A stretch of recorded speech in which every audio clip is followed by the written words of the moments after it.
Hello बच्चों, आ गए हैं हम एक नए लेक्चर के साथ। इसमें हम लोग क्या कर रहे हैं, PYQs की सीरीज को स्टार्ट किया है। कार्बन एंड इट्स कंपाउंड की PYQs हम लोगों ने सॉल्व किए हैं। तो आज मेरे ख्याल से हम लोग PYQ नंबर 104 या 103 हमारा आज का क्वेश्चन नंबर होगा।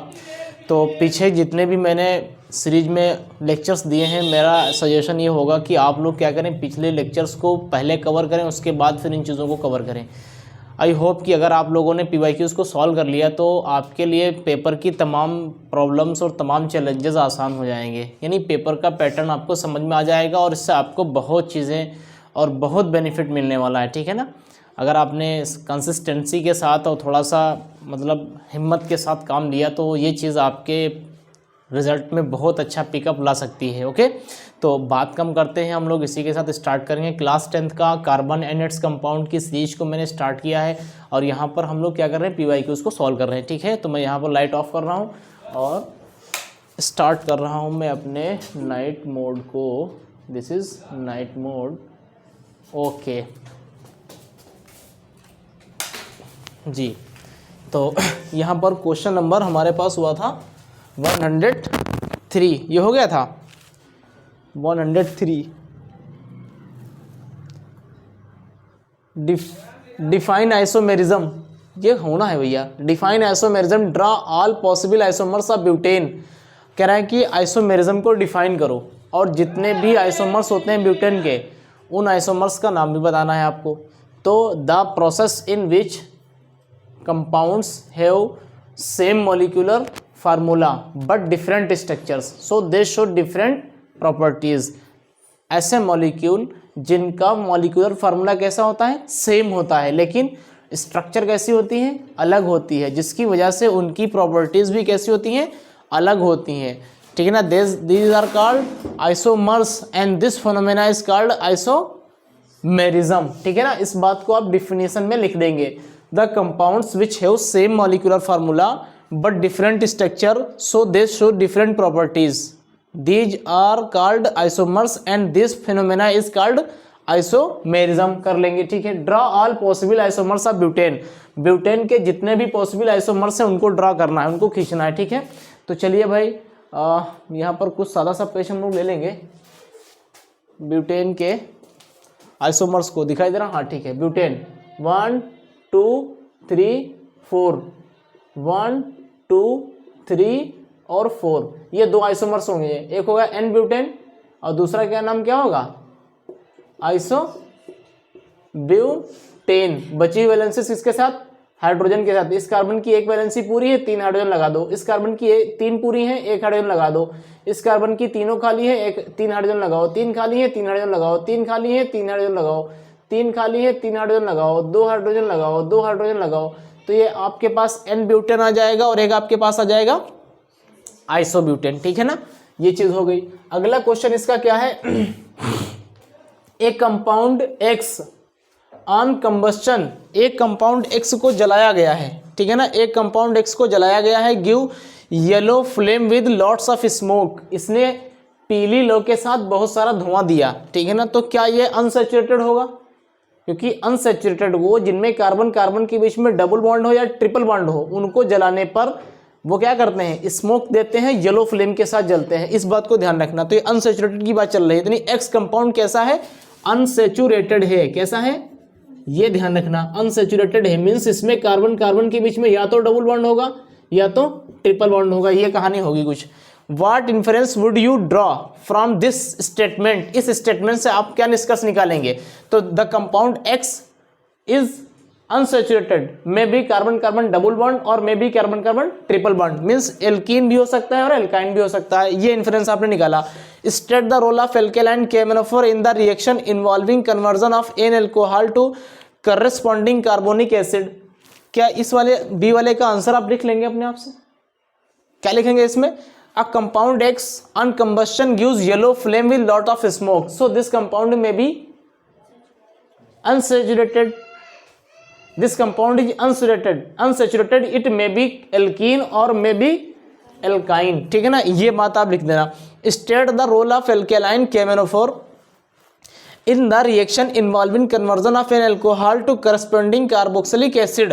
कह रहा है कि आपको KMnO4 का रोल बताना है, ठीक है ना, और आपको एक रिएक्शन ऐसी बताना है जिसमें अल्कोहल को उसके करस्पॉन्डिंग कार्बोक्सिलिक एसिड में चेंज किया जाए, अल्कोहल को कार्बोक्सिलिक एसिड में चेंज किया जाए और उसमें ये KMnO4 आपका काम कर रहा हो। तो मीन्स ये ऑक्सीडेशन की आपसे क्या पूछ रहा है, एक एग्जाम्पल ऑक्सीडेशन का पूछ रहा है आपसे, तो ऑक्सीडेशन का एक एग्जाम्पल पूछ रहा है, तो यहाँ पर आप ऑक्सीडेशन लिख लेंगे, oxidation reaction.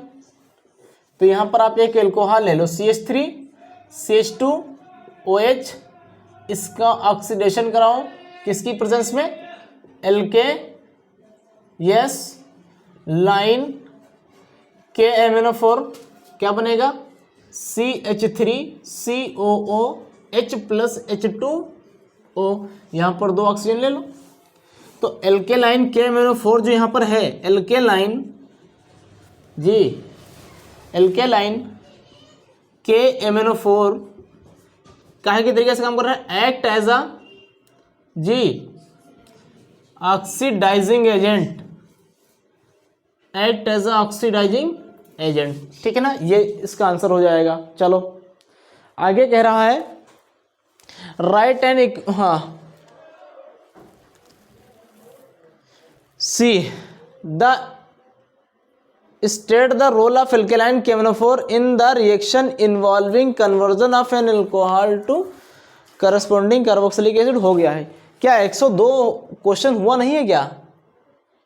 What happens when small piece of sodium is dropped into ethanol, why is glacial acidic called so. What happens when ethanol is heated 443 calorie in presence of concentrate H2SO4। ये dehydration reaction कह रहा है यहाँ पर। Glacial acetic acid क्यों कहते हैं, क्योंकि प्योर एसिटिक एसिड जो होता है उसका मेल्टिंग पॉइंट 290 केल्विन होता है, प्योर एसिटिक एसिड का।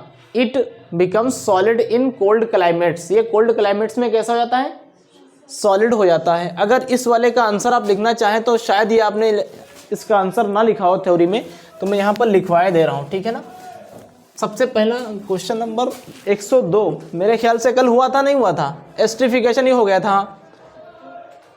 What happen when an small piece of sodium is dropped into ethanol. Ethanol में सोडियम की पीस डाली गई है, CH3 CH2OH, इसमें सोडियम की पीस डाल दिया आपने, तो ये सोडियम की पीस डाल दोगे तो क्या हो जाएगा, CH3 CH2ONA और प्लस कौन सी गैस निकल जाएगी, हाँ, write the equation for this reaction. ये रिएक्शन हो जाएगी, इसकी हो जाएगी। अच्छा, which is why is glacial acetic acid, so glacial acetic क्यों कहलाता है ये, तो हम यहाँ पर क्या लिखेंगे, इस चीज़ को आप इस रिएक्शन को लिख लो ना, ये वाली यहाँ पर ये रिएक्शन है। अब ग्लेशियल एसिटिक एसिड को मैं यहाँ पर इसकी डेफिनेशन लिखे देता हूँ, ग्लेशियल जी acetic acid, glacial acetic acid pure क्या लिखेंगे, the pure acetic acid, acetic acid is जी हैज लिख लेना 290 kelvin melting point, it freezes, ये ठंडा हो जाता है, it freezes in solid at in cold climate का लेना, इन कोल्ड क्लाइमेट, ठंडे क्लाइमेट में, इन कोल्ड क्लाइमेट, हाँ, दिस इज लाइक टू कैसे, आइस बर्ग, ये किसकी तरीके से होता है, हिमखंड की तरीके से होता है।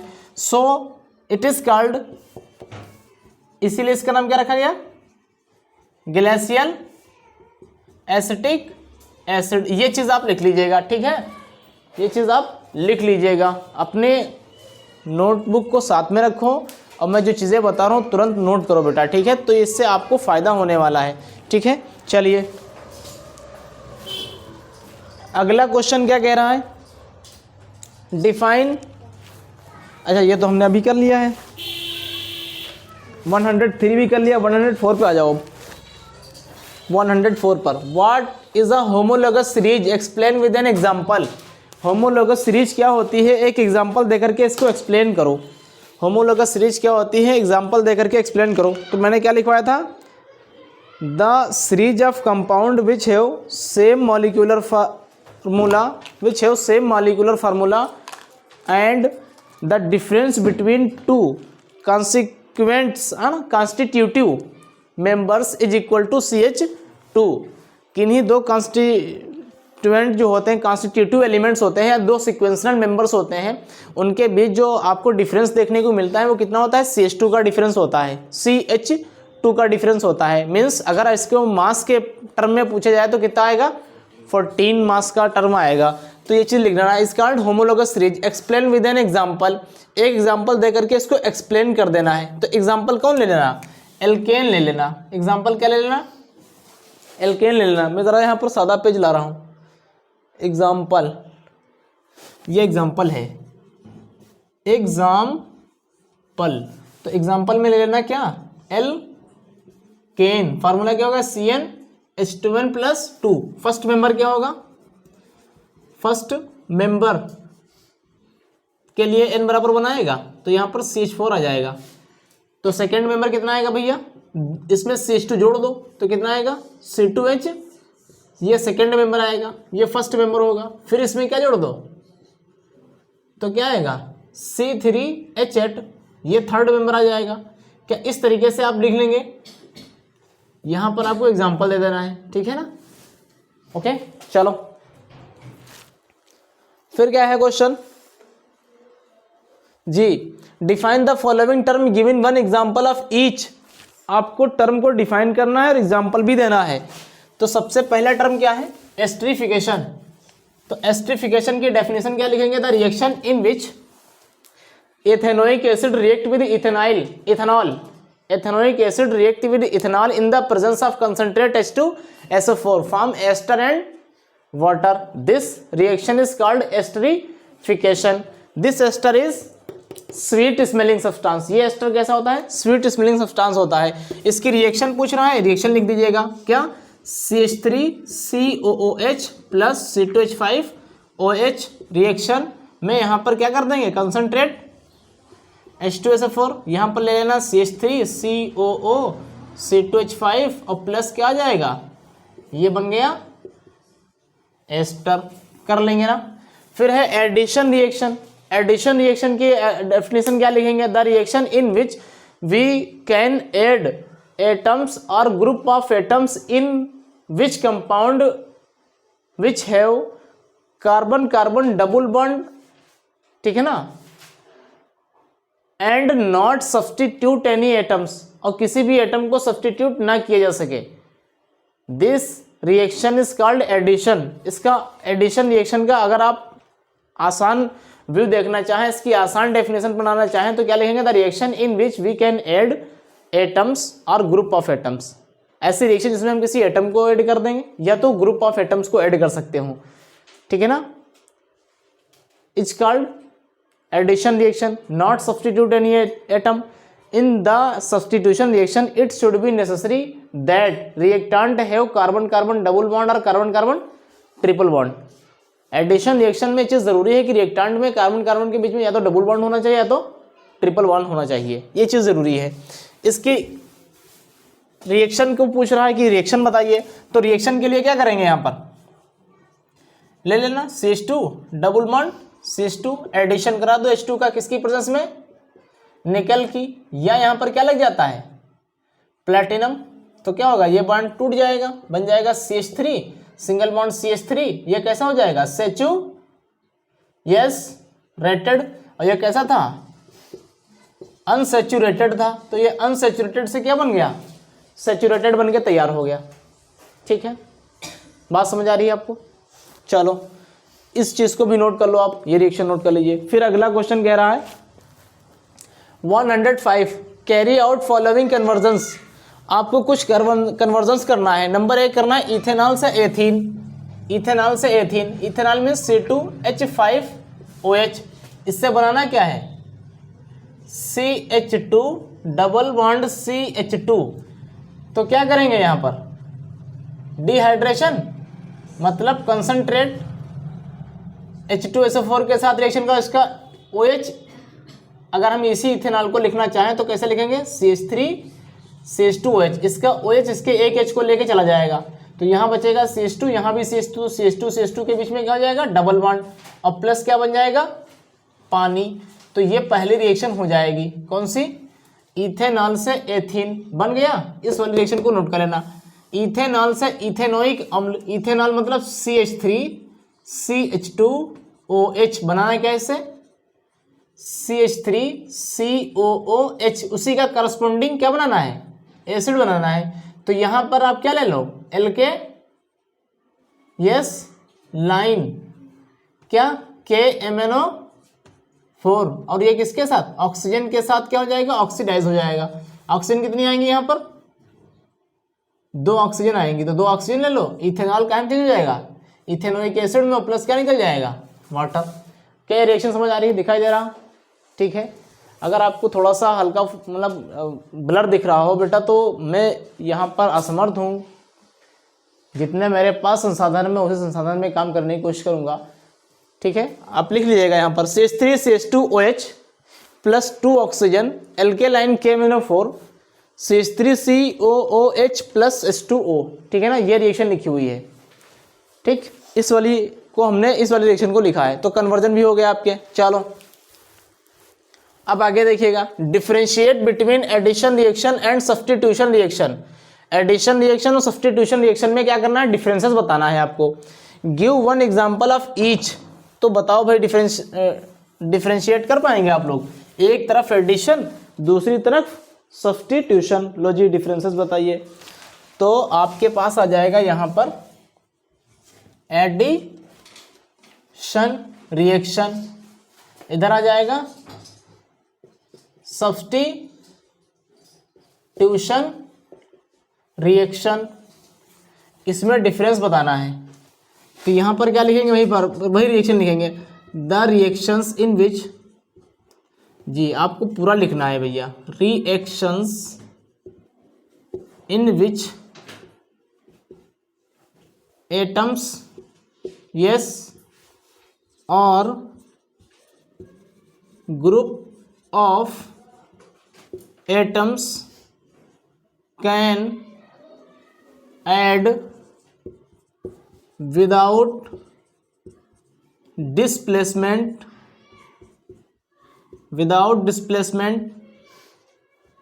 Of any atom is called the reactions, are कर लो यहाँ पर, आर कॉल्ड एडिशन रिएक्शंस, जी in these reactions, in these reactions reactant should have double or triple bond between atoms, between 2 atoms, किन्हीं दो के बीच डबल या ट्रिपल बॉन्ड होना चाहिए। अब यहाँ पर क्या ये चीज़ हो गई, ठीक है ना, ये डेफिनेशन हो गई किसकी, एडिशन रिएक्शन की। अब यहां पर क्या लिखेंगे, इन दीज रिएक्शंस आप पूरा लिखेगा, मैं शॉर्ट में लिख रहा हूं, ठीक है ना। One atom displaces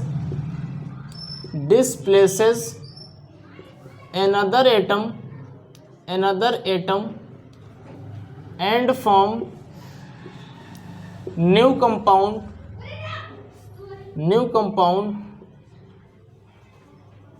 are called जी सब्स्टिट्यूशन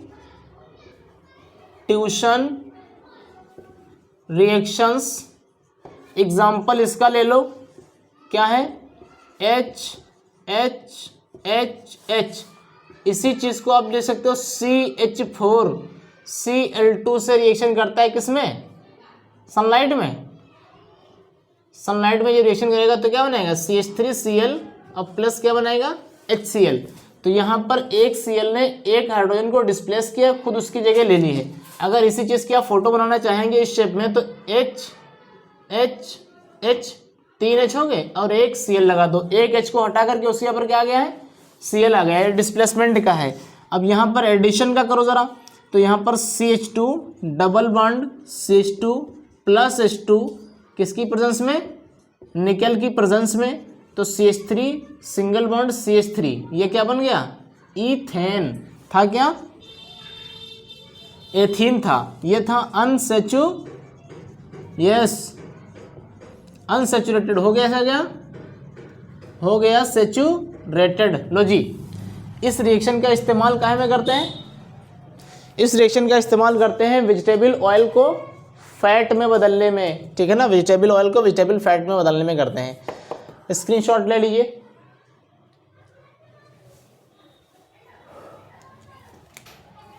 जी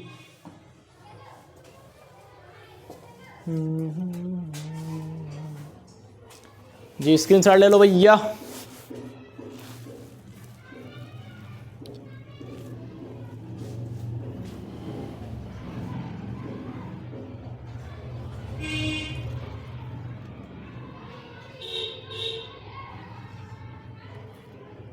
जी कर लिया,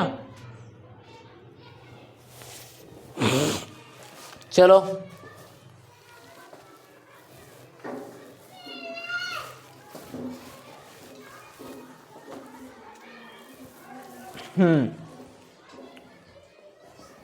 कितने क्वेश्चन हुए, डिफरेंशिएट बिटवीन एडिशन और substitution reaction, give an example of each हो गया। Right the chemical formula and name of the compound which is active ingredient of all alcoholic drinks. जितने भी एल्कोहलिक ड्रिंक्स होती हैं, चाहे वो रम हो, चाहे वो विस्की हो, चाहे वो ब्रांडी हो, ठीक है ना, चाहे वो वाइन हो, चाहे वो बियर हो, ये सारी की सारी वो चीज़ें हैं जो नशे के लिए लोग पीते हैं, ठीक है ना। ये इतने नाम मुझे कैसे पता चले, ये इतने नाम मुझे कैसे पता चले सर, आप ना सारे नामों को जानते हैं। ये क्लास 12th में आपको डिटेल में टॉपिक पढ़ने को मिलेगा, ठीक है ना, माइक्रोब्स इन ह्यूमन वेलफेयर। वहाँ पर आपको इन डिटेल में इन सब चीज़ों को देखना पड़ेगा, ये सब चीज़ें बनती कैसे हैं और क्या क्या किसकी फिजिकल प्रॉपर्टीज़ होती हैं और क्या क्या उसके इफेक्टिवनेस होती है, बॉडी पर कितना इफेक्टिव कौन चीज़ होती है, ठीक है। तो आगे देखेंगे, वहीं से ये सब चीज़ें मेरे को याद हुई हैं, ठीक है, वरना ज़िंदगी में कभी मैंने एक्चुअल में देखा भी नहीं इन सब चीज़ों को। राइट द केमिकल फार्मूला, क्योंकि शराब पीना हराम है, क्या है, हराम है, गलत है। Write the chemical equation, chemical formula of main compound which is the active ingredient of all alcoholic drinks. जितनी भी एल्कोहलिक ड्रिंक्स हैं सब में एक्टिव इंग्रेडिएंट कौन होता है, तो एक्टिव इंग्रेडिएंट होगा एथिल अल्कोहल। एक्टिव इंग्रेडिएंट क्या होगा, ingredient in all drinks, alcoholic drinks, alcoholic drinks जी क्या होगा, इथेनॉल। स्ट्रक्चर क्या बनेगी, CH3, फार्मूला होगा CH3CH2OH। हाँ, केमिकल फार्मूला हो गया, नेम हो गया, ठीक है। लिस्ट 2 यूजेस, इसके 2 यूजेस बताइए। तो पहला यूज क्या हो जाएगा, एल्कोहलिक ड्रिंक फॉर्मेशन, पहला ही हो गया। दूसरा हो जाएगा इन मेडिसिन पर for the making of medicine like gargles, lozenges, cough syrup, ये सब इसकी बनाई जाती है एथेनॉल की, ठीक है। उसके बाद फिर कह रहा है कि right chemical equation and name of the product formed when this compound react with sodium metal. कह रहा है कि आपको रिएक्शन भी बताना है और जो कंपाउंड बनेगा वो भी बताना है। जब ये चीज़ किससे रिएक्शन करें, सोडियम के साथ, मतलब CH3CH2OH रिएक्शन किससे करें, सोडियम के साथ। सोडियम के साथ जब रिएक्शन करेगा तो क्या होगा, CH3CH2ONA+H2 गैस, ये रिलीज हो जाएगी। फिर उसके बाद है हॉट कंसनट्रेटेड सल्फ्यूरिक एसिड से जब ये रिएक्शन करें तो अब क्या होगा, CH3CH2OH जी, कंसनट्रेटेड H2SO 4 और ये कैसा है, हॉट है, तो इसमें का OH इसके H को लेकर निकल जाएगा, क्या बनेगा CH2 डबल बॉन्ड CH2 और प्लस क्या बन जाएगा H2O। ये डिहाइड्रेशन हो रहा है, क्या हो रहा है, डिहाइड्रेशन हो गया, ठीक है। Define the term isomer, the compounds which have same chemical formula but have different structure are called isomers, ठीक है ना, and this phenomena is called isomerism, ठीक है। Two compounds have same molecular formula C3H6O, दो compound है जिनका molecular formula same है, कितना है formula C3H6O, right the name of these compound, इनके नाम बताना है, एंड देयर स्ट्रक्चरल फार्मूला, और इनके स्ट्रक्चरल फार्मूला को भी बनाना है, ठीक है ना, कंपाउंड के नाम भी बताना है, इनके स्ट्रक्चरल फार्मूले भी देना है। तो यहाँ पर सादा पेज इधर ही आ जाएगा, ठीक है, इस तरफ आ जाएगा, क्या है C3H6O, लो जी बनाइए, यहाँ से दो कार्बन 3 है, 1 2 3 वैलेंसीज, इसके साथ 3 हाइड्रोजन, इसके साथ 2 हाइड्रोजन, 3 और 2 5 हो गए, इसके साथ हो गया 1 हाइड्रोजन 6 और बचे 2 बॉन्ड, इसके साथ ऑक्सीजन जोड़ दो, ठीक है ना। देखो इन तरह के क्वेश्चंस को हल करने के लिए सबसे पहली बात ये होती है कि आप कार्बन जितने लिखे हुए हैं वो कार्बन लिख दो पहले, दिख रहा है जी, अच्छा थोड़ा सा इधर लाना पड़ेगा, अच्छा इसको हटाओ यहाँ से, C3H6O सादा पेज में ले रहा हूँ ऊपर का, ठीक है, चलो C3H6O, चलिए 1 2 3, यहाँ भी 1 2 3, इस कार्बन के साथ कितने 3 हाइड्रोजन लगा दूँ, इसके साथ 2 लगा दो, अब बचा कितना 1 हाइड्रोजन, तो 1 हाइड्रोजन इस वाले कार्बन से लगाओ, तो अब ऑक्सीजन भी तो एक है ना, तो डबल बॉन्ड के साथ एक ऑक्सीजन से जुड़ जाएगी, तो इसका नाम क्या होगा प्रोपेनल। यहाँ पर फंक्शनल ग्रुप कौन है एल्डिहाइड, स्ट्रक्चर बना लेंगे इसके, carbon single bond H H H single bond C H H single bond C H double bond O, ठीक है ना। अब ये बड़े बड़े एटम्स बना दो आप, देखो कितना बढ़िया तरीका मैं आपको बताया दे रहा हूँ लगाने का सवाल, लो जी ये बहुत ही इफेक्टिव तरीका है, आप पहले कंपाउंड बनाइए और ये इस तरीके से बना, ये बन गया, ठीक है। अब क्या है, इधर आ जाइए, इधर क्या करना है, 3 इसके साथ हाइड्रोजन जोड़ो और 3 इसके साथ हाइड्रोजन जोड़ो, कितने हो गए 6। इस कार्बन को देखो वैलेंसी कितनी है 2 बाकी हैं, 1 ऑक्सीजन इसके साथ जोड़ दो, तो इसका नाम क्या होगा प्रोपेनॉन।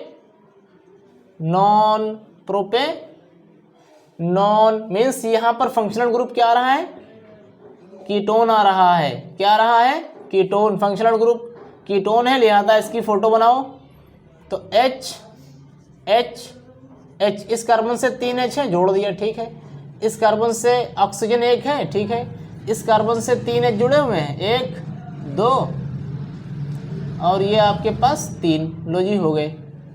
अब इनको क्या करना है, आपको एटम्स बनाने हैं, ये इस तरीके से, ठीक है, ये स्ट्रक्चर बन के तैयार हो जाएंगे, ठीक है।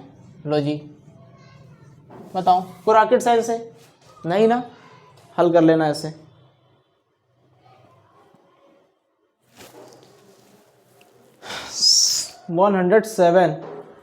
क्वेश्चन नंबर 107 चल रहा है, चलो फिर कह रहा है कि how would you bring the following conversion ethanol to ethene, आप कैसे कन्वर्जन करेंगे इथेनॉल का एथीन में, CH3 CH2OH बनाना क्या है CH2 डबल बॉन्ड CH2 और निकालना इसमें से क्या है पानी, तो डिहाइड्रेशन कराना है, तो क्या लगाएंगे यहाँ पर कंसंट्रेट H2SO4 और इसको कर दो गरम, लो जी हो जाएगा काम। प्रोपेनॉल से प्रोपेनोइक एसिड, प्रोपेनॉल 1 2 3 कार्बन है तब तो प्रोपेनॉल होगा, 3 कार्बन, ऑल है तो OH जुड़ जाएगा, हर कार्बन के साथ बची वैलेंसी हाइड्रोजन से पूरी की जाएगी, वैलेंसी हाइड्रोजन के साथ पूरी हो गई। अब क्या करना है, इसका ऑक्सीडेशन करा देना है, किसकी प्रेजेंस में, यहाँ पर दो चीज़ें, या तो एसिडिफाइड K2Cr2O7 ले लो या एल्केलाइन KMnO4 ले लो। तो यहाँ पर मैंने क्या ले लिया है, एल्केलाइन KMnO4, क्या बन जाएगा CH3CH2, ये हो गया। अब इसका H2 गायब, इसकी ऑक्सीजन को लेकर चले जाएगा, पानी बनाएगा। यहाँ पर H2 निकलेंगे, यहाँ पर एक ऑक्सीजन आ जाएगी, तो C, इन दो H को हटाओ, एक ऑक्सीजन जोड़ो, और ये तो पहले से थी और ये पहले से थी, जोड़ दो, और प्लस यहाँ से दो हाइड्रोजन इसकी एक ऑक्सीजन को लेकर चले जाएंगे, क्या बनाएंगे H2O। तो यहाँ पर ऑक्सीजन कितनी होनी चाहिए, 2, ठीक है। तो प्रोपेनॉल से प्रोपेनोइक एसिड बन गया है, ठीक है। चलो question number 108, 108। A carbon compound P on heating with excess concentrate H2SO4 form another carbon compound Q। P है, P को हीट किया गया है एक्सेस कंसंट्रेट H2SO4 के साथ, क्या P अल्कोहल होना चाहिए? देखो ना, एक्सेस कंसंट्रेट H2SO4 के साथ हीट किया था अल्कोहल, तो जो Q बनेगा वो एथीन बनेगा, एल्कीन बनेगा। Which on addition of hydrogen in the presence of nickel. अब इसका Q के ऊपर क्या करोगे, हाइड्रोजन का एडिशन हो जाएगा क्योंकि डबल बॉन्ड बनते हैं। Form of saturated carbon compound R, उसने R बना दिया। 1 molecule of R on combustion form 2 molecules of carbon dioxide. कह रहा है कि R जो बना है उसका एक मॉलिक्यूल 2 कार्बन डाइऑक्साइड प्रोड्यूस करता है। मतलब जो R है इसको जब ऑक्सीजन के साथ जलाएंगे आप, कंबस्टन जब इसका कराएंगे, कंपाउंड R को ऑक्सीजन के साथ जलाने पर 2 कार्बन डाइऑक्साइड बनते हैं प्लस 3 वाटर बनते हैं। ये कह रहा है आपसे 2 molecules of carbon dioxide and 3 molecules of water. Identify PQR and right the chemical equation for reaction involve. तो 2 कार्बन है, इसका मतलब ये R आपके पास ऐसा कंपाउंड होना चाहिए जिसके पास कार्बन कितने हों, 2 हों, तभी तो 2 कार्बन डाइऑक्साइड बनेंगे। मतलब R आपके पास 2 कार्बन कंटेनिंग होना चाहिए। R कंपाउंड कैसा होना चाहिए, 2 कार्बन कंटेनिंग। इसका मतलब तो ये रहा है क्योंकि 2 कार्बन डाइऑक्साइड बन रहे हैं। तो चलिए हल कीजिए इसको। चलो भाई पेज सादा यहाँ पर ला रहे हैं हम जी। सबसे पहले R give two CO2, it means that R is 2 yes carbon, हाँ, कंटेनिंग जी कंपाउंड। इसका मतलब R कैसा है, 2 कार्बन कंटेनिंग है, ठीक है ना। अब सुनिए ध्यान से, P है आपके पास, P को किसके साथ, कंसंट्रेट H2SO4 के साथ। P को कंसंट्रेट H2SO4, कंसंट्रेट H2SO4 बना क्या, Q। उसके बाद इस Q का पर क्या कराया, हाइड्रोजनेशन, बना क्या, R। फिर इस R को किसके साथ कराया, ऑक्सीजन के साथ कंबस्टन, बने क्या, 2 CO2 और प्लस 3 H2O। यही तो कह रहा है ना। अब सुनिए ध्यान से, अब R को हम लिखे लग रहे हैं यहाँ पर क्या, CH3 जोड़ो, 2 दूनी 4 और 3 7, 2 कार्बन डाइऑक्साइड है, 3 दूनी 6। अच्छा तो यहाँ पर 7 हुए ना, तो 7 के लिए यहाँ पर कितना ले लेंगे हम लोग जी, 7 ऑक्सीजन के लिए 7/2 ले लेंगे, 7/2 भाई 3.5 हो जाएंगे, 3.5 दूना 7, तो यहाँ पर 7/2 ऑक्सीजन आ जाएंगी। ये बर्न किया आपने 2 कार्बन डाइऑक्साइड और प्लस क्या बने, 3 वाटर। देखो यहाँ पर CH3 मतलब ये क्या है, इथेन। तो इस इथेन को हासिल करने के लिए, मतलब यहाँ पर CH3 लाने के लिए यहाँ पर क्या होना चाहिए था, Q पर CH2 डबल बॉन्ड CH2 होना चाहिए, ये तो होना चाहिए, तभी तो ये बनेगा एडिशन में। अब सुनो ध्यान से, यहाँ पर CH2 डबल बॉन्ड CH2 आया है, इसका मतलब यहाँ पर एथिल अल्कोहल होना चाहिए, CH3 CH2 OH होना चाहिए। क्या होना चाहिए, तब यहाँ से OH और यहाँ से एक H निकल जाएगा, साथ में क्या बनेगा, पानी बन के तैयार होगा। सो P इज इक्वल टू क्या, इथेन। नीचे से आप हल करना शुरू करेंगे सब मिल जाएगा, ठीक है ना। यहाँ पर 2 कार्बन कार्बन डाइऑक्साइड बन नहीं लिया था, 2 कार्बन कंपाउंड होने चाहिए, कार्बन होने चाहिए इस कंपाउंड में, तो CH3 सिंगल बॉन्ड CH3 कर दिया। अब CH3 सिंगल बॉन्ड CH3 लाने के लिए यहाँ पर CH2 डबल बॉन्ड CH2 होना चाहिए, तभी तो आएगा ये वाला एडिशन करा करके। तो यहाँ पर आपने इसको निकाल दिया, इसके बेसिस पर ये निकाला। अब ये CH2 डबल बॉन्ड CH2 लाने के लिए यहाँ पर इथेनॉल होना चाहिए, तब ये बनेगा। तो नीचे से रिएक्शन ये ऊपर की तरफ जा रही है, ठीक है, कर लोगे। P क्या हो जाएगा, इथेनॉल, Q क्या हो जाएगा, एथीन, R क्या हो जाएगा, इथेन हो जाएगा, ठीक, वेरी गुड। ये अभिक्रिया अच्छी हुई है, ठीक ना, रिएक्शन ठीक है, बढ़िया है। सोप एंड डिटर्जेंट्स, यहाँ पर आपको नया टॉपिक है सोप एंड डिटर्जेंट्स, ठीक है ना, साबुन और डिटर्जेंट।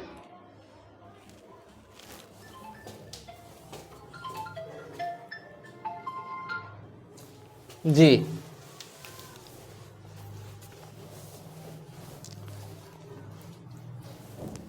कह रहा है कि several factors were pouring their wastage in river A and B. Several factories, कुछ फैक्ट्रीज हैं, उनमें से उनके वेस्टेज रिवर ए और बी में गिराए जा रहे हैं। एक फैक्ट्री ऐसी है जो अपने वेस्टेज को रिवर ए में गिरा रही है, दूसरी ऐसी फैक्ट्री है जो रिवर बी में डाल रही है। Water sample were collected from these 2 rivers. A से भी पानी थोड़ा सा सैंपल निकाला गया, बी से भी थोड़ा सा सैंपल निकाला गया, मतलब 2 नदियाँ थीं, एक नदी ए है और एक नदी बी है। इसके करीब में कुछ फैक्ट्रीज़ हैं और इसके करीब में कुछ फैक्ट्रीज़ हैं। अब ये अपना वेस्टेज ए में डाल रही है, ये अपना वेस्टेज कहाँ डाल रही है, बी में। इसमें से थोड़ा सा सैंपल पानी का निकाल लिया गया, इसमें से भी थोड़ा सा सैंपल पानी का निकाल लिया गया, ठीक है। It was observe that sample collected from river A was acidic. ये पता चला कि ए से जो निकला है सैंपल वो कैसा है, एसिडिक है, और रिवर बी से जो निकला है वो कैसा है, बेसिक है। The factories located near A and B, A के बीच, ए के करीब में कौन सी फैक्ट्री होगी, तो एसिड है ना, तो ए के करीब में कोई ऐसी फैक्ट्री होगी जहां पर एसिड बनाया जाता होगा या एसिड का काम होता होगा, और बी के करीब में ऐसी कोई फैक्ट्री होगी जहां पर बेस चीजें बनाई जाती होंगी। यही तो है ना इसका main factor. Soap and detergent factory, कह रहा है कि ए वाली सोप फैक्ट्री है, बी डिटर्जेंट है, क्या सही है ये, सोप और डिटर्जेंट, सोप और डिटर्जेंट दोनों बेसिक प्रोडक्ट हैं, सोप भी बेसिक होता है, डिटर्जेंट भी बेसिक होता है, तो ये सही नहीं हो सकता। सोप एंड डिटर्जेंट फैक्ट्रीज, ये भी गलत। Lead storage battery manufacturing factory एक एक करीब में है, लेड स्टोरेज बैटरी, तो जब बैटरी बनाई जाती है ना लेड स्टोरेज पीबी की, तो उसमें कौन सा एसिड डालते हैं, किंग ऑफ केमिकल डालते हैं H2SO4 को। तो कह रहा है कि ए वाली नदी के किनारे लेड स्टोरेज बैटरी की फैक्ट्री है और soap and detergent factory near B, नदी बी के किनारे सोप या डिटर्जेंट बनाने वाली फैक्ट्री होगी। ये बात सही है भाई, ए वाला एसिडिक है, इसके करीब में क्या होनी चाहिए, लेड स्टोरेज बैटरी की फैक्ट्री होनी चाहिए। तो क्वेश्चन का फ्रेम समझ रहे हैं आप, आपसे इसने इंडस्ट्री के पॉइंट ऑफ व्यू से क्वेश्चन किया है, ठीक है। चलो, तो यहाँ पर answer number C is correct हो जाएगा। 110, थोड़ा सा नीचे ले रहे हैं। A compound X undergoes addition reaction with H2 to form compound Y। कह रहा है कि एक कंपाउंड X है जिस पर एडिशन रिएक्शन कराई गई है हाइड्रोजन की, तो जिससे Y बना है। हैविंग मॉलिक्यूलर मास, Y का मॉलिक्यूलर मास कितना है, 30 है। X डीकलराइज ब्रोमीन, X जो है वो ब्रोमीन को डीकलराइज कर देता है। And burn with smoky flame, और X जो है स्मोकी फ्लेम से जलेगा। क्यों जलेगा भाई, जाहिर सी बात है, डबल बॉन्ड है तभी तो उस पर हाइड्रोजनेशन हो पाएगा, तो स्मोकी फ्लेम से जल रहा है। Identify X and Y and right chemical equation of the reaction involve. आपको X और Y को आइडेंटिफाई करना है और ये भी बताना है कौन सी रिएक्शन इन्वॉल्व है यहाँ पर। तो चलिए भाई, X क्या कर रहा है, X पर हाइड्रोजनेशन कराया जा रहा है, जिससे क्या बनना है, Y। और इसका मॉलिक्यूलर फार्मूला क्या है, मॉलिक्यूलर फार्मूला इसका Y का है 30। तो इसका मतलब X क्या होना चाहिए, X होना चाहिए ethene, CH2 double bond CH2, इससे बनेगा CH3 सिंगल बॉन्ड CH3, जोड़ो इसका 12 दूना भाई 12 गुणे 2, कार्बन का एटॉमिक मास कितना होता है 12, और है कितने 2, तो 12 गुणे 2 प्लस 6 गुणे 1, हाइड्रोजन है कितने 6 और 1 का होता है 1, तो 12 दूना 24 और 6 कितना हो जाएंगे 30। मतलब यहाँ पर क्या बनना चाहिए, इथेन बनना चाहिए। इथेन बनने के लिए यहाँ क्या होना चाहिए, एथीन, मतलब कंपाउंड X क्या होगा, एथीन, और Y क्या होगा, इथेन होगा। फिर क्या कह रहा है जी,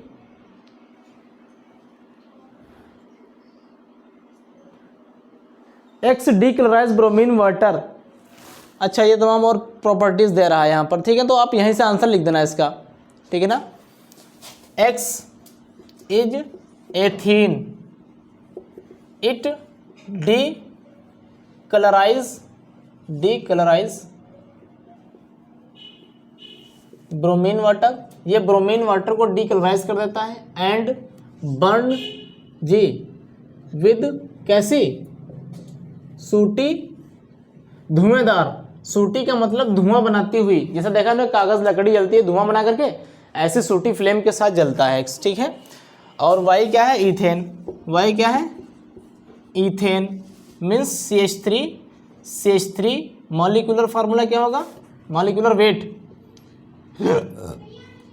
वेट होगा इसका 30, हो गया आंसर, ठीक है। चलो फिर इससे का क्वेश्चन है आपसे भी पूछ रहा है, write the structural formula butanone जी एंड पेंटोनोइक एसिड। ब्यूटेनॉन और पेंटेनोइक एसिड का फार्मूला लिखना है। तो ब्यूटेनॉन, ब्यूटे मतलब कार्बन 4 बनेंगे, ब्यूटेनॉन, ये डबल बॉन्ड ओन लगना है ना, बाकी बची वैलेंसी किससे पूरी कर दो, हाइड्रोजन से। इस कार्बन की एक वैलेंसी 3 हाइड्रोजन लगाओ, इस कार्बन की एक वैलेंसी है 3 हाइड्रोजन लगाओ, इस कार्बन की 2 वैलेंसी है 2 हाइड्रोजन लगाओ, बस हो गया। ये क्या हो गया, bute yes non. Pentanoic acid 1 2 3 4 5, pentane के लिए 5 कार्बन आएंगे, ओइक एसिड है लिहाजा यहाँ पर क्या आना चाहिए, OOH। बची हुई वैलेंसी किससे पूरी करो, हाइड्रोजन से। इसकी एक वैलेंसी पूरी है 3 खाली है, यहाँ पर 2 पूरी है 2 खाली है, यहाँ 2 पूरी है 2 खाली है, लो जी हो गया, कर लेंगे, ठीक है। सी वाला, would you be able to check if water is hard by using a detergent. कह रहा है क्या आप सक्षम हैं कि डिटर्जेंट का इस्तेमाल करके हार्ड वाटर का पता लगा सकते हैं। खाली डिटर्जेंट आपको दिया गया और कहा गया आप पता लगा सकते हो कि ये हार्ड वाटर कौन है सॉफ्ट वाटर कौन है, लगा पाएंगे, because detergent give effective response for both, दोनों के लिए इफेक्टिव रिस्पॉन्स शो करता है, hard water as well as soft water. So we can't distinguish water is soft और हार्ड बाई डिटर्जेंट। डिटर्जेंट के द्वारा हम इस बात का पता नहीं लगा सकते। सोप अगर होता तो पता लग जाता, क्योंकि सोप जो होता है वो हार्ड वाटर के साथ स्कम बनाता है ना, हार्ड वाटर के साथ झाग बहुत अच्छी नहीं देता है, ठीक है। Carry out of following conversion giving complete condition for the reaction to take place in each. ये कह रहा है कि कन्वर्जन आपको करना है। Ethanoic acid from ethanol, ethanol से इथेनोइक एसिड कैसे बनेगा, तो इथेनॉल CH3CH2OH। अब इसको ऑक्सीडेशन करा देना है, ऑक्सीडेशन कराना है किसकी प्रेजेंस में, एल्केलाइन। ये बहुत बार रिएक्शन आई है, क्यों, क्या ये बहुत इंपॉर्टेंट नहीं है। देखो आइडिया लगाओ आप, ये रिएक्शन कितना पूछी जा रही है। इथेनॉल से इथेनोइक एसिड, इथेनॉल से एथीन, है ना, एस्टरिफिकेशन, सपोनिफिकेशन, ये वो अभिक्रियाएं हैं, वो रिएक्शंस हैं जो काफ़ी बार रिपीट हुई हैं। तो ये क्या बन जाएगा, CH3COOH और प्लस क्या बन जाएगा, H2O, ठीक है। फिर कह रहा है कि इथेन फ्रॉम एथीन, एथीन से इथेन कैसे बनेगा, CH2 डबल बॉन्ड CH2, इस पर हाइड्रोजनेशन करा दो किसकी प्रेजेंस में, निकल की, तो क्या बन जाएगा CH3 सिंगल बॉन्ड CH3, ये बन गया क्या, इथेन, और ये था क्या, एथीन थी, एथीन से इथेन बना लिया। Ester from ethanoic acid and ethanol, ethanoic acid और इथेनॉल से क्या बनाना है, एस्टर बनाना है। इथेनोइक एसिड और इथेनॉल से एस्टर बनाना है, यानी एस्टरिफिकेशन रिएक्शन पूछ रहा है।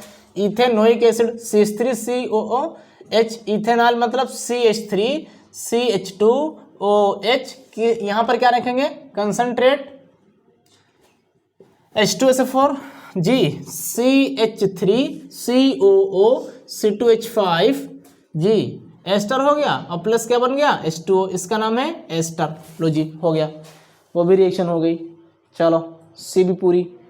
अब क्वेश्चन नंबर 12 है ना। चलो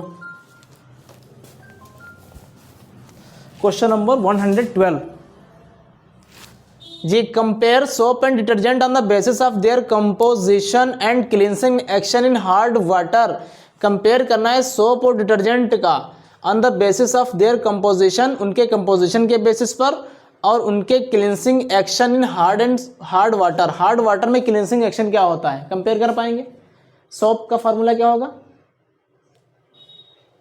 soap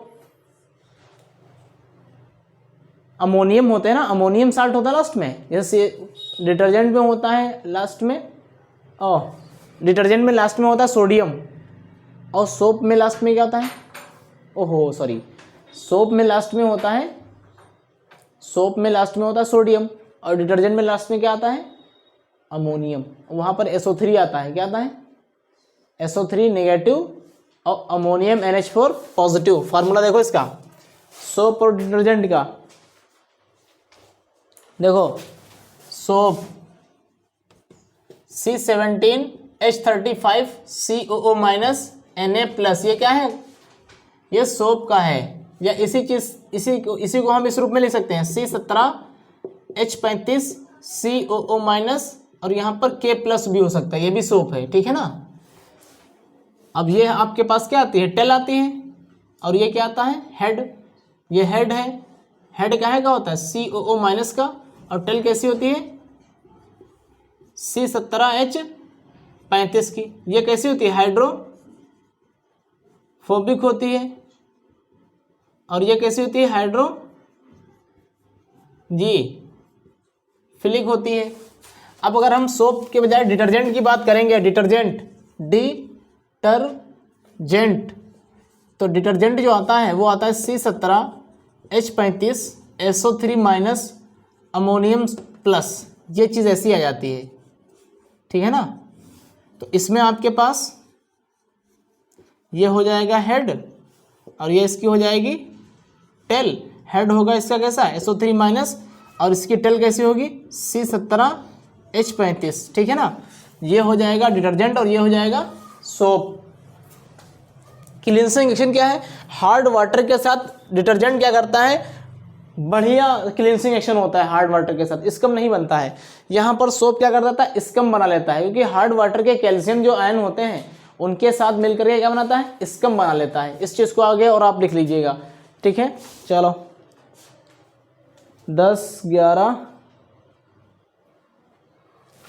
12 what happen when ethanol is treated with sodium metal. क्या होता है जब इथेनॉल सोडियम मेथल के साथ ट्रीट किया जाएगा, कौन सी गैस बनेगी जी, इथेनॉल CH3CH2OH सोडियम मेटल के साथ Na के साथ, तो क्या बनेगा CH3CH2ONA और प्लस कौन सी गैस,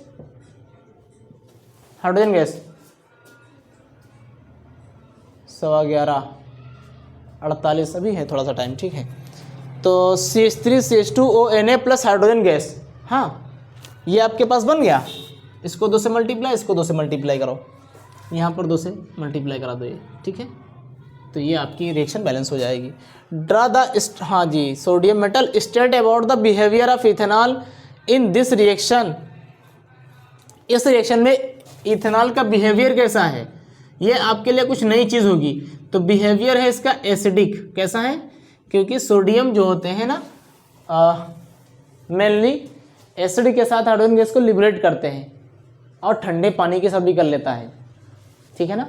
तो बिहेवियर यहाँ पर इथेनॉल का कैसा हो सकता है, एसिडिक हो सकता है। इथेनॉल वैसे भी बिहेवियर एसिडिक शो करता है, बहुत माइल्ड एसिडिक होता है। तो बिहेवियर की बात करें तो बिहेवियर आगे लिख देना एसिडिक, ठीक है। Draw the structure of cyclohexane, name the following compound. इसका नाम पूछ रहा है, साइक्लोहेक्सेन का फार्मूला पूछ रहा है। साइक्लो कह रहा है मतलब साइकिल बनेगी, साइक्लोहेक्सेन मतलब 6 कार्बन रहेंगे, 1 2 3 4 5 6, और ये साइकिल बनेगी। तो लो जी साइक्लोहेक्सेन बन गया। बची हुई वैलेंसी किससे पूरी कर दो, हाइड्रोजन से पूरी कर दो। ये साइक्लोहेक्सेन की स्ट्रक्चर बन गई, कर लोगे आप।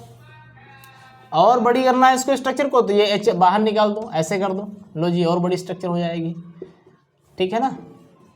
ये चीज़, ये और बड़ी स्ट्रक्चर हो गई,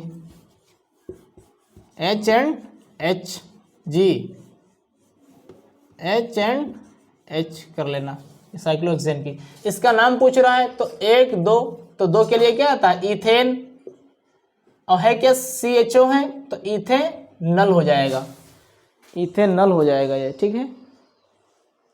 113 soap and detergent are both type of salt, state the difference between the two. Soap और डिटर्जेंट दो प्रकार के साल्ट हैं, इनमें डिफरेंस बताना है। Write the mechanism of the cleansing action of soap. Soap की क्लींसिंग एक्शन की मैकेनिज्म पढ़ाई मैंने, वो कर लेना। सोप जो होता है पानी में घुलने के बाद इस तरीके से जो हाइड्रोफिलिक हेड होता है वो किधर जाता है, पेरीफेरी की तरफ, और टेल कहाँ आती है, सेंटर की तरफ। इस तरीके से क्या बनता है, एक मिसेल बन के तैयार होता है। क्यों, और इस मिसेल के सेंटर में क्या होती है, जिस गंदगी को, ग्रीस को साफ करना है, वो गंदगी कहाँ होती है, बोलिए जी, सेंटर में होती है। और ये ऐसे यहाँ पर क्या बन के तैयार होती है, मिसेल बन के, ये गंदगी है। अब पानी डालने पर ये मिसेल पूरी इस गंदगी को लेकर के बाहर निकल जाता है। Why do soap from the lather with hard water, why do soap not from leather. कह रहा है कि साबुन हार्ड वाटर के साथ झाग क्यों नहीं बनाते, बिकॉज दे फॉर्म स्कम, ये स्कम, इनसोल्यूबल स्कम बना लेता है, ठीक है। Mention any two problem that arise due to the use of detergent instead of soap. Mention any two problem that arise due to the use of detergent instead of soap. दो problem बताना है जिसकी वजह से हमें soap की बजाय किसको लाना पड़ा, डिटर्जेंट को लाना पड़ा। ये तो कह रहा है mention any two problems that arise due to the use of detergent. अच्छा, mention any two problems that arise, वो दो प्रॉब्लम बनाना है, बताना है जो अराइज हुई है due to the use of detergent, detergent के इस्तेमाल से, इंस्टेड ऑफ सोप, सोप को छोड़कर, सोप को छोड़कर डिटर्जेंट की वजह से दो प्रॉब्लम जो क्रिएट हुई उनको बताना है। कौन सी दो प्रॉब्लम्स है, सॉप जो होता है उसका क्लींसिंग एक्शन काफ़ी पावरफुल होता है ना। तो सॉप हमारी स्किन के जो ऑयल्स हैं ना, ऑयल्स स्किन के ऊपर, उनको ज़्यादा इम्पैक्ट डालेगा। क्यों, देखना पड़ेगा, एक minute.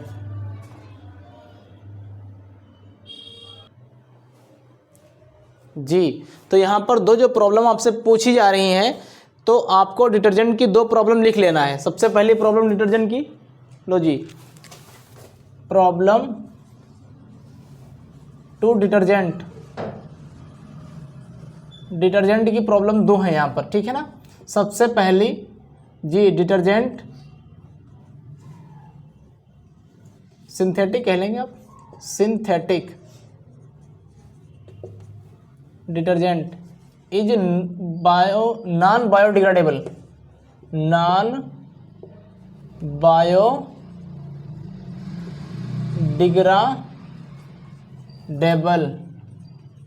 Non biodegradable. It cause क्या, वाटर पॉल्यूशन, वाटर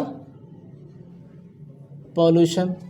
दूसरा है डिटर्जेंट, जो मैंने आपको बताया था, cause skin related problems, related problems. ये दो चीज़ें हैं जो नई हैं आपके लिए, नोट कर लीजिएगा, ठीक है। What is the difference between the molecule of soap and detergent chemically. अभी मैंने आपको डिफरेंस बताया है, सोप सोडियम होता है और डिटर्जेंट में SO3- और NH4+ होता है chemically. Explain the cleansing action of soap हो जाएगा। अब आगे है question number 14, what are micelle. Micelle क्या होते हैं, why does it form when soap is added to water, will a micelle be formed in other solvent such as ethanol also. Micelle की definition पूछ रहा है, आप बता देंगे। Why does it form when soap is added to water, ये micelle तभी क्यों बनते हैं जब ये वाटर में डाले जाते हैं, क्योंकि वाटर कैसा होता है, वाटर कैसा होता है, पोलर सब्सटेंस होता है, पोलर सॉल्वेंट होता है। तो पोलर सॉल्वेंट की वजह से पानी में मिसेल बन जाते हैं, क्योंकि इसका हाइड्रोफिलिक पार्ट कहाँ जाता है, ऊपर की तरफ, और हाइड्रोफोबिक कहाँ चला जाता है, अंदर की तरफ, नीचे की तरफ। तो पानी कैसा होता है, पानी जो पानी होता है वो पोलर होने की वजह से इसमें काम हो पाता है। ठीक है, फिर कह रहा है कि क्या जी will a micelle be formed in other solvent, क्या मिसेल किसी दूसरे सॉल्वेंट में भी बनेगा जैसे कि इथेनॉल, अगर इथेनॉल में डाल दिया जाए तब क्या मिसेल बनेगा? नहीं बनेगा, क्योंकि इथेनॉल कैसा होता है जी, वो पोलर तो होता नहीं है, नॉन पोलर होता है, तो इथेनॉल में नहीं बनेगा। State briefly how the formation of micelle help to clean the clothes having oily spots, वही क्लींसिंग एक्शन पूछ रहा है आपसे, तो क्लींसिंग एक्शन बता देना। आखिरी क्वेश्चन है you have 3 unlabelled test tube containing ethanol, ethanoic acid, soap solution, explain करना है कि आप कैसे आइडेंटिफाई करोगे कि टेस्ट ट्यूब में इथेनॉल किस में है, इथेनोइक एसिड किस में है, और जी इथेनॉल, इथेनोइक एसिड और सोप सोल्यूशन, 3 चीज़ें हैं। आपको दिया गया है सोडियम मेटल, और क्या दिया गया है? सोडियम मेटल आपको दिया गया है, test tube, chemical test tube using litmus paper और सोडियम मेटल, लिटमस पेपर और सोडियम मेटल। तो आपके पास ब्लू लिटमस होगा, ब्लू लिटमस, और कैसा होगा? रेड लिटमस, और क्या हो जाएगी? सोडियम। लो जी आओ, यहां पर क्या हो जाएगा? कंपाउंड इथेनॉल, इथेनॉल रेड के साथ नो चेंज, रेड में चेंज होगा कोई? इथेनॉल है, कोई चेंज नहीं आएगा, यहां पर भी कोई चेंज नहीं आएगा, नो चेंज। H2 गैस निकलेगी, कैसी गैस निकलेगी? H2 गैस, समझ आएंगे नहीं, इथेनॉल है, ठीक है ना। उसके बाद ethanoic acid CH3COOH, ethanol CH3CH2OH, acid है ना, तो नीले को क्या कर देगा? लाल कर देगा, बिकम्स रेड, रेड हो जाएगा, और इस पर कोई चेंज नहीं आएगा। और यहां से कौन सी गैस निकलेगी? H2 gas. फिर क्या होगा? फिर कौन आपके पास आएगा? Soap solution, soap solution basic होता है, यहां पर कोई चेंज नहीं आएगा, यहां पर कैसा हो जाएगा? ब्लू हो जाएगा, लाल वाला कैसा हो जाएगा? नीला हो जाएगा, और यहां पर नो गैस। तो सबसे पहले आप क्या करोगे? ड्रॉप को उठा करके ब्लू पर डालोगे, कोई चेंज नहीं आ रहा है, गैस निकली, तो मतलब क्या है? इथेनॉल हो सकता है, ठीक है ना, क्योंकि कोई चेंज नहीं आ रहा, लिहाजा ये कैसा है? न्यूट्रल है, तो ये इथेनॉल होगा। अगर आपके पास ब्लू वाला रेड हो जाए तो इसका मतलब ये एसिड है और इसमें भी हाइड्रोजन गैस निकलेगी। और अगर आपके पास ब्लू वाला कोई चेंज ना करे और रेड वाला ब्लू हो जाए तो इसका मतलब ये बेस है, और बेस कोई आपको रिएक्शन, कोई गैस नहीं देते हैं। इस तरीके से आप इसको पहचान सकते हो। फिर आखिरी है give the reason of formation of scum when soap are used in with hard water, reason बताना है, क्योंकि सोप क्या करता है? सोप हार्ड वाटर के कैल्शियम और मैग्नीशियम आयन के साथ में, ठीक है ना, कैल्शियम 2 पॉजिटिव और मैग्नीशियम के साथ में कैसे बनाते हैं? इनसोल्युबल स्कम बनाते हैं। ये चीज़ आप इसमें लिख देना, और यहाँ पर आपकी ये PYQ की सीरीज ख़त्म हो गई है, ठीक है। तो थैंक यू फॉर वाचिंग। इसी तरीके से वीडियोस को देखने के लिए आप हमारे चैनल को सब्सक्राइब करें। अगर आपको ज़र्रा बराबर भी फ़ायदा हुआ हो मेरे इस लेक्चर से, तो बेटा इसको अपने फ्रेंड सर्कल में जी शेयर करना है, ज़्यादा से ज़्यादा सपोर्ट करना है। Thank you for watching, best of luck, thank you.